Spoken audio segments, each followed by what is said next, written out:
Thanks, Nicole, for that message, and I feel so honored to be able to introduce Matt today. He graduated from Wheaton with a study in theology and is now at Fuller Seminary looking at the role of beauty and art as it relates to war and genocide, which is really interesting. Even this morning, he shared something that was striking to me, and he said, art is a battlefield of memory, and you can ask him what that means, but I just really connected to that and enjoy his different insights and stuff.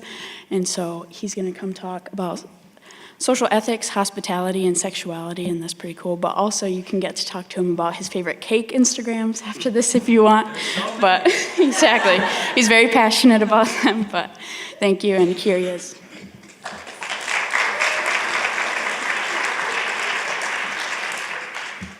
New plan, I'm only going to talk about cake Instagrams now, so way to go, Emily.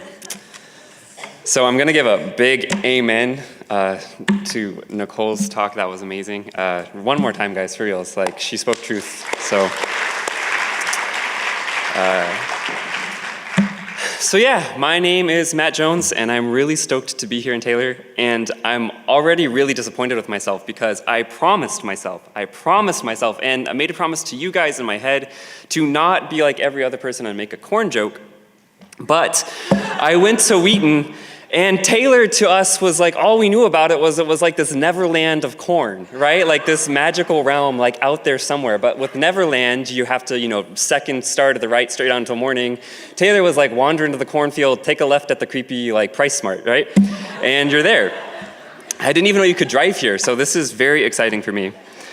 And obviously I didn't know anything about Upland, so as a part of my talk is about serving your community, knowing your community as a precondition for social justice and of being rooted there, I thought that I'd kind of intro into my talk by doing some research about Upland, find some, funny, zany facts about it, its history, its present, and then as we're all laughing, I'd throw in this dope sucker punch of statistics on heroin use, rural poverty, homelessness, and things that are definitely going on here. Turns out the internet pretty much does not know Upland exists, and I could find nothing, really, but I did learn one thing, and I thought I would share it with you. Your city council is currently undergoing what appears to be a hostile takeover by this man named John Bonham. He currently holds 3 out of 7 city council seats. That's one away from having a majority and ushering in his dystopic hellscape of his iron-fisted rule. So just be looking out for that and do whatever you need to do with that information. So imagine that transitions in a super dope way to my main topic, which is hospitality, fear, and sexuality, and how they all are connected. I know it sort of sounds like I just drunkenly chose 3 Christian-y words, but I swear, they're all related. So hospitality, fear, and sexuality. And I'm gonna give 2 disclaimers. The first is that I'm going to go pretty fast. And I know we're talking about difficult subjects that all require a lot of unpacking. I'm gonna ask you guys to have grace. I'm gonna try to stay, under or around-ish the time limit. I grew up in a white cessationist Baptist church, so I actually have no excuse for going over the time limit. The Spirit has not moved in me for ages. And, and then second, I'm talking about sexuality. This is a complicated, fraught topic, right? I'm just, again, gonna ask that you guys have grace with me. And I wanna make my audience clear in a sense. I'm gonna be saying stuff like the church a lot, right? Because of where I am, because of the audience, it's primarily gonna be referencing predominantly theologically conservative churches, predominantly white, just because, again, we're predominantly white here. But I go to a Latino church right now, and some of the same factors apply in unfortunate ways. And also, using the language in that way does not mean at all that I'm denying that there are other church traditions that related to LGBT people in other ways, nor does it mean that I don't think there are LGBT people in the church. So I'm gay, just in case you didn't know. I thought of making a gayer flourish, but whatever. So I'm gonna go fairly quick through a couple definitions that I'm gonna be using, and then I'll just kind of launch off from there. So what is hospitality, and what does it look like? So for me, I think of hospitality as it's an individual and a communal openness to the world. It is a reception of the other that nourishes vulnerability and cultivates relationships that lead to mutual transformation and the pursuit of justice. Again, it is an individual and communal openness to the world that ultimately leads to one acting on behalf of the one that they're relating with. So how is that somehow the opposite of fear? Fear, if hospitality is openness to the world, a receptivity, a willingness to gather people together at a table, fear is the opposite. It closes us off from the world, makes us reflexively suspicious of the world. It seeks, if not to eliminate that which we're afraid of, it seeks to keep it at a distance. And if it can't keep it at a distance, fear seeks to control that which we're afraid of. Sometimes fear is healthy, I get that, but in our current cultural climate, this fear is growing out of control. It dominates public discourse, and it's attaching itself to more and more vulnerable, beautiful people, causing serious pain and serious injustice. So I want to now consider in what ways fear, rather than hospitality, has been the default posture of the church towards sexual minorities in recent memory. So, a brief disclaimer, the most obvious way that homophobia manifests itself is through violence, right? And I don't want to gloss over that. The statistics of trans women of color getting murdered in the United States is horrifying. And if you don't know about kind of the rates of violence suffered by LGBT people, especially LGBT people of color, like you need to look that up. But specifically in terms of church theological response to sexual minorities, the first response was simply conversion. Of course, not to Christianity, but to heterosexuality, the more important of the two, right? This idea of, well, if we don't have gay people, we don't have a problem, right? So they sought to turn gay people straight. That's the easiest way to get rid of the gay problem. Statistically and scientifically, that has proven to be nearly impossible, or at least in the way that they had, described in terms of this radical conversion from, totally super gay to totally super straight. And it caused some very serious psychological, emotional, physical harm. So if they couldn't eradicate gay people, they sought to, in a way, just say, well, if you're still going to be attracted to the same sex, then at least marry someone of the opposite sex and try passing for straight. That's good enough, then nobody's going to talk. And I'm not here to say that mixed orientation marriages are impossible. I have some friends in some really beautiful mixed orientation marriages, but I also have a lot of friends who have gone through incredibly painful divorces for them and their family because of the burden of being normal, of entering into that often without knowing the full weight of what was being risked, in a sense. And so in the wake of a lot of those marriages coming undone, then the church is asking, well, okay, so if marriage isn't really working all super great, okay, and you're going to be single, and if you're still not straight, then just be quiet about it.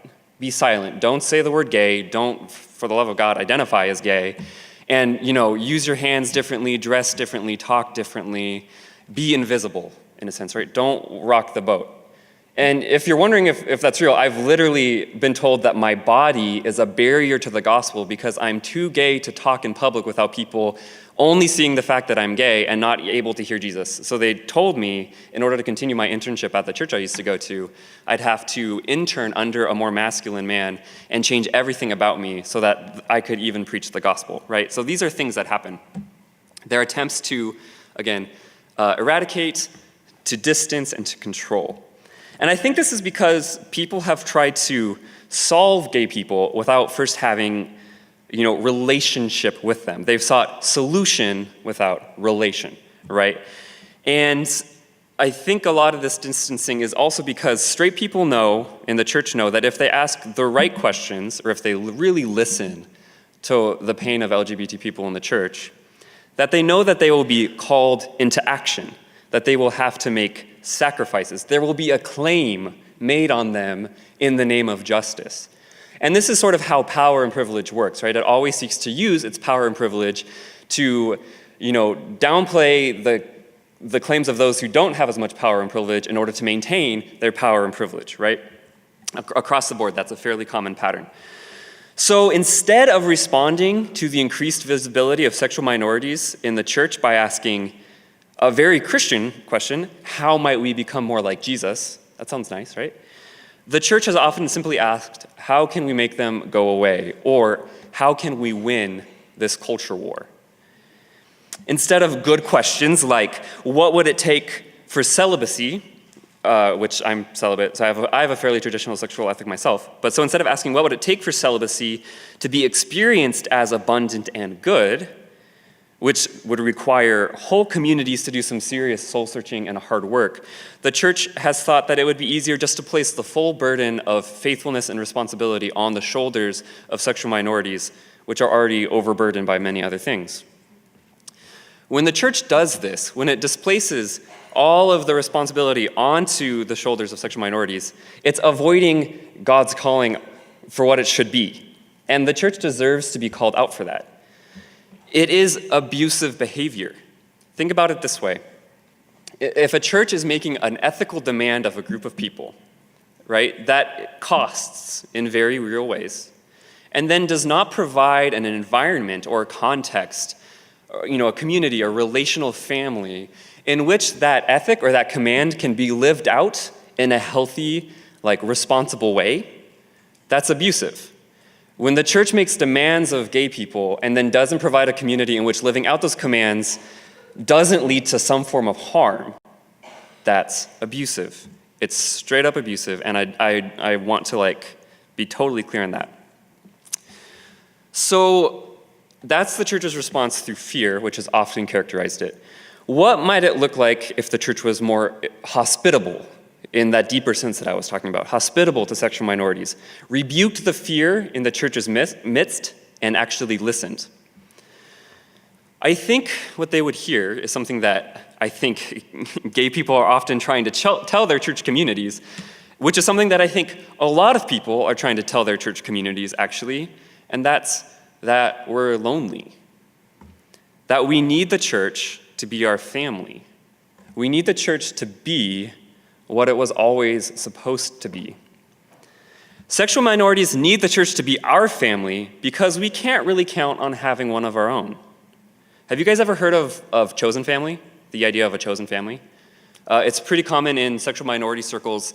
It's the idea of, it's your friends usually after you've come out who are the ones who are surrounding you, who care for you, who nurture you, who walk you through things, often because your biological family has disowned you, right? So this idea of one's chosen family is beautiful, and shouldn't that be what the church is, right? A family that's not defined by blood, but through the work of God, through a community, related not by biology, but because God has called us family, because we are together working to love each other. And yet, so often, churches have chosen to disown their gay children too. The failures caused by the church's fear has led to many of us being consumed by our own kind of fear. It's a kind of fear that the Reverend Dr. Mayang Litran describes as one that prevents us from imagining more beautiful futures. It's something really similar to what Jesse was talking about earlier. When I was first coming out, which was early in my college years, I knew instinctively, even before I really had language for any of this, before I had read anything, I knew instinctively that to not be straight meant that I probably would die alone. Which, what a thing for an 18-year-old just kind of processing things to have to think about. But as I was coming out, there was no way to disconnect, in a sense, giving up this common script, right, that so many of us, that I think is damaging, but this heteronormative script of, you grow up, you meet the one, you fall in love, you get married, you have children, you grow old, your spouse and your children take care of you in your old age, right? That's sort of just the script that we have running through our heads. And I realized, as I watched that script sort of run through my fingers, that suddenly I no longer could count on the idea of a secure old age, of dying or surrounded by people who loved me.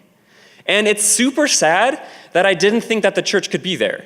But why would I? Because the church was just as buying into that heteronormative script of, the idol of marriage and romance that I'm sure all of you, desperately trying to get that ring by spring have bought into yourselves, right? This is what we hear. This is what we crave. This is common in our church and in society. And it dominated my future. All I could imagine was me, old, on a hospital bed with an IV drip in me, and no one else, right? And why would I have any other reason to think otherwise? This is a crisis of hope, right? And even when I was just coming out and I realized this, I then started having to take upon myself in that moment as an 18-year-old, I felt like I had to start building community in the present that would somehow prevent me from dying alone. That is too much weight to bear on those relationships, and yet I didn't know what else to do because I didn't, otherwise what's gonna happen? This was exhausting, painful work that left a lot of scars relationally, and if I'm being honest, not so much scars, but open wounds. So having that future sort of taken away from me sparked this crisis of hope. And it really made me realize how much hope is a communal thing. My imagination is not just my own. I can't will myself to have a better, more hopeful imagination. It's something we build together. So I need you all, I need the church, to imagine a better future with me, to fight for a better future with me, to actually do the work to bring into being a better future in the present.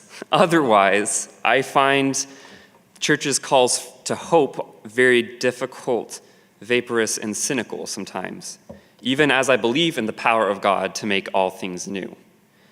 My ability to hope depends on your ability to imagine with me and to take the risk to live differently than the way that you've always sort of been told. So I'm gonna leave you guys with 2 challenges, right? That's not bad, 2, super doable. They're basically impossible, but just 2, it's not bad. So the first is a lot easier. Begin now, to lean into your friendships. Dare to love each other in a radically vulnerable way. I know in our culture, especially in transient spaces like college, it feels like we're all just a job offer away from moving across the United States and never seeing each other again. I get that, and it can be hard to feel like you need to give yourself fully to relationships you feel will end soon. But Christians have always been the kind of people that love fiercely at the end of things. Think of the early church. They thought everything was just done for in a couple years, but they loved even more fiercely because of the urgency of that. And so, I'm looking at you seniors that are here, right? You're looking at leaving soon. Maybe a group of you will stay. That would be dope. If you do, take down John Bonham. That man is a terror. And, you have the knowledge and the power, and God be with you and everything. But for those of you that leave, you might think that it's not worth leaning in, but you have to. It takes work. Friendship is difficult. It takes a while to actually learn how to really be friends with people because we lived in a culture that so often devalues friendship as just sort of the waiting room for marriage, right? But as someone who has lost a lot of friendships to marriage, which shouldn't happen, I would kindly ask you to become better, I guess, really, just get better at it, because I need you to. So all y'all, including the men, especially the men, be embarrassingly sincere in your love for one another. Really. Just be so sincere about your appreciation for your friendships that you have now. Really talk to each other. Dudes, if you have to say no homo in order to express your true feelings to your bro, you just need therapy. For reals. Go get some. And we all need therapy. It's actually super dope. But for reals. I'm not gonna get on that. The second thing is a little bit more abstract and difficult, but as leaders, as people who are going to be in churches in some sphere of power and influence over what kind of church or institution your churches and institutions are, seek to become a church that really is fighting for the good of its surrounding neighborhood and community in radically powerful ways. This is what I think hospitality leads to, right? Because when you're hospitable, you're not just letting people into your church, right?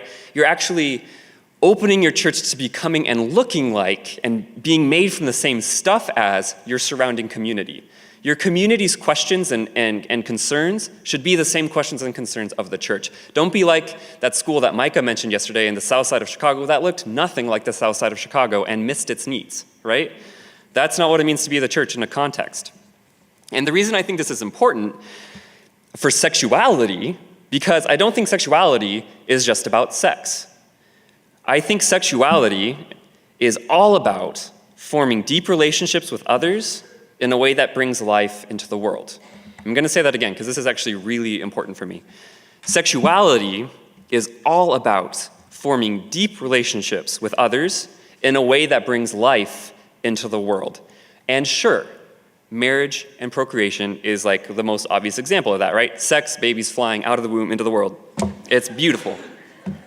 But the pursuit of justice and healing is another beautiful example of that. We are surrounded by death in so many forms, right? We breathe the air of death, whether it's systemic racism, misogyny, militarism, trafficking, all of these things, right?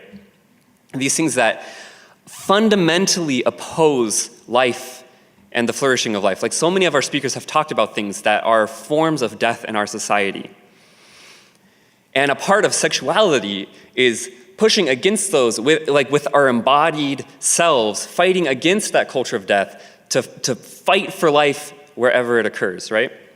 And so this is why I am a firm believer that a church that does not have a profoundly active social ethic is unable to have a fully formed sexual ethic.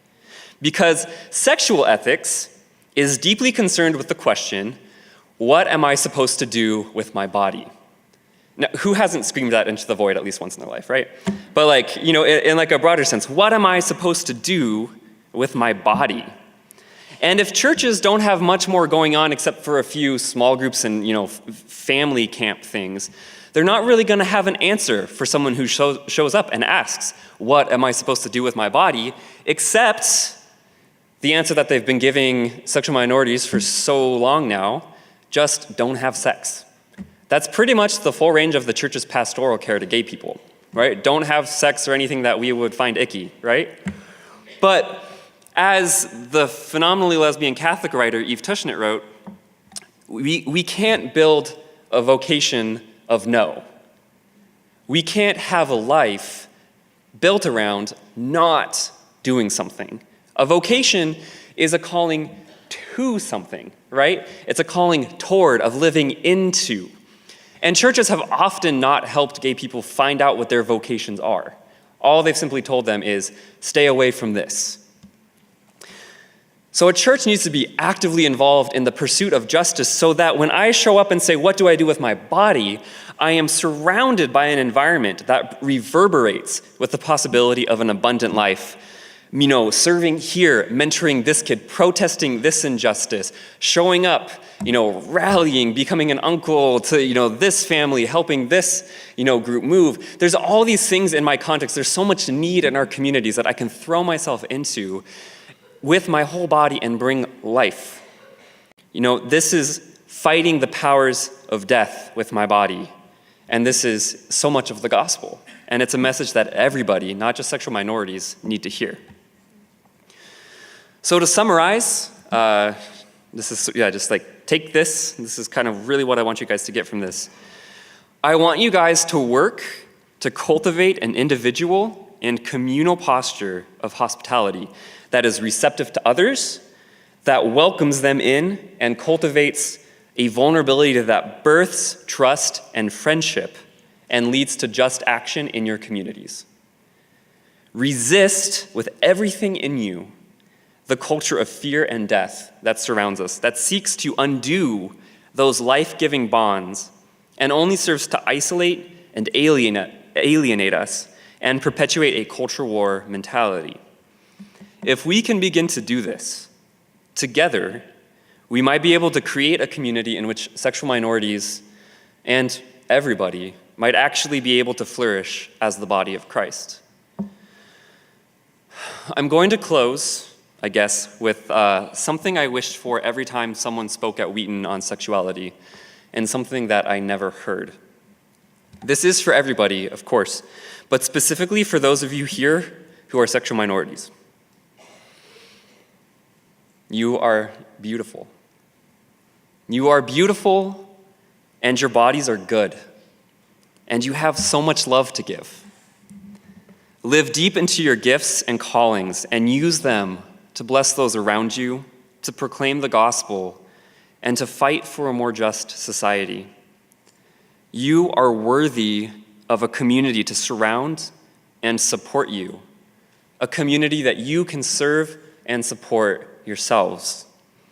And the church, imperfect as it is a better family with you in it.